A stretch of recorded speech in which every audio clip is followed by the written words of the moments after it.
Good afternoon, everybody. I am back from my mini vacation and ready for some home cooked meal, but I want something quick. So today I'm going to make chicken fingers, or chicken bites is actually. I'm going to use the frozen bagged chicken breast. Usually I use the chicken tenderloins, but they were out in the store. I use this, to be honest. Now you can use the regular chicken breast, whatever, but if you fry the chicken breast, sometimes it'll be kind of tough. These are always come out tender. They cook pretty quick, and they're always nice and juicy. So that's why I kind of use these. I'm going to cut these up, and then I'm going to put them through egg with salt and pepper in it. I have all-purpose flour here, and I'm going to use the Creole seasoning in the flour, and that way they'll be nice and seasoned when I'm done. So let me get these cut up, and I'll go to the next step. Okay, just real quick, I forgot to say, go ahead and have your oil starting to heat. If you have one of the cookers, of course, you can, the temperature, you could get it just right. While I'm cutting and all that stuff, I start heating it up like at a medium, and then I turn it up once I'm closer to getting it in there. So you're just going to beat your 2 eggs. You can add a little milk in here if you like. I usually just use the egg. It's, not really that big of a deal.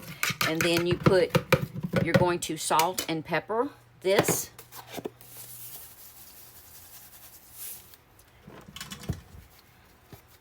Okay. Now, again, I'm going to put the Tony Chachere's in my flour, so it'll be well in season.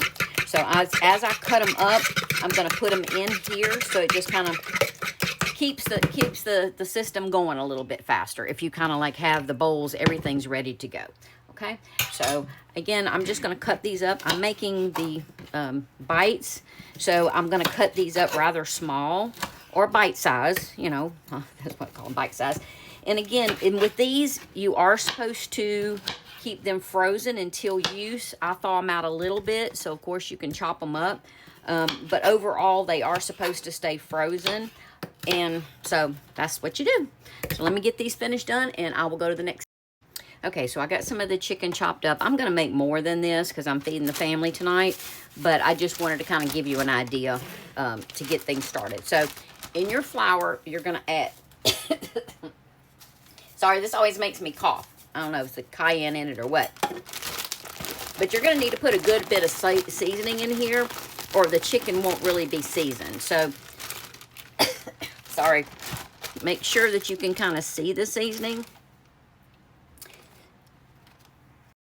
Okay, I had to grab my other Tony Chachere's because that wasn't enough in there. Okay. So again, you're going to want to make sure that it's real seasoned. Now, if you don't have one of these plastic bags, yeah, now you can see the seasoning. If you don't have one of these plastic bags, you can do like my mom used to do growing up. She'd put it in a just a Walmart bag. Just anything you can kind of get the seasonings all mixed in. And again, in the egg here, you have salt and pepper in it. So you're getting the chicken seasoned, and then you're getting the flour seasoned. And that's the best way to do it. That way you make sure that your chicken is well and seasoned, and it has a lot of good flavor to it. Okay? So yeah, my hands are going to be kind of icky. And when you do this, you're going to get icky hands too. And that's okay. That's what soap and water's for. So, all right, so when you get this, just make sure, okay, see? Now, I've got one, God, dog, I'm sorry. I got one of these pans that's got the grease on the bottom. You can do this in a regular fry pan. Just make sure you put enough grease to cover the chicken. And again, this Tony Chachere, something in it always makes me cough. I'm not really sure what. I think it's the cayenne. But anyway, so you're just going to get this, make sure it's good and floured. You're going to put a layer in there. You don't want to overcrowd. Kind of like when I did the shrimp, you don't want to overcrowd it. So, okay, the grease is hot. You're going to drop it down. Grease wasn't hot. Okay, so I got the rest of the chicken, or this batch. I've got it all floured. I'll go ahead and put it in a plate. That way it's easier to get in and out. You're going to need to put something with paper towel to absorb the excess grease. You're going to need to kind of like just shake it around, or, shift your basket if you've got a basket. So that way you make sure it's cooked all the way around. This has been cooking for 5 minutes. I'll probably go a few more minutes, and I will take it out and I'll show you how it looks on the inside before I get the rest of them done. Okay, so it cooked for 7 minutes, and I just cut this open to see if it was cooked. And as you can see, it's all white, but it's still juicy, just real juicy on the inside. Where if you had, like, what I've noticed with regular, like, chicken breast, they get tough. I mean, I don't know why, but they do. So you're just going to let that cool, and you do your next batch. And again, if you've got put this in a regular pot, I've got this fire on high, so the grease will stay hot. But now that I've done the first batch, I am going to turn it down a little bit, because if not, the outside, and then you'll notice this if you put it in a regular pan with grease, your grease will burn on the bottom. That's why I like this little tray. It kind of keeps it up a little bit, but you do want your chicken to cook. So I would say turn it down on your second batch, third batch, however many times you use this grease, to like a medium high, okay? So I'm going to let this cook.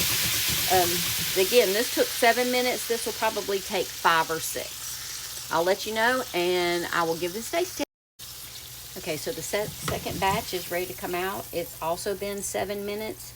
Again, you turn it down a little bit. I mean, you don't want to stop it from cooking, of course, but you want to turn it down a little bit. And I'm going to put this on my tray here. Without burning myself, hopefully. Okay. And then I like honey mustard, but I put out barbecue sauce. My grandson likes Heinz 57. And you just are going to, I'm going to do a little taste test here.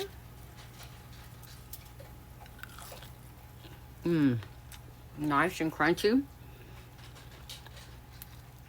And seasoned really well. And as you can see, it's really juicy. So, a quick meal. You've got homemade chicken nuggets, which the kids are going to love. I'm just making a box of mac and cheese. Normally, I would have started it by now, so it all finishes at the same time.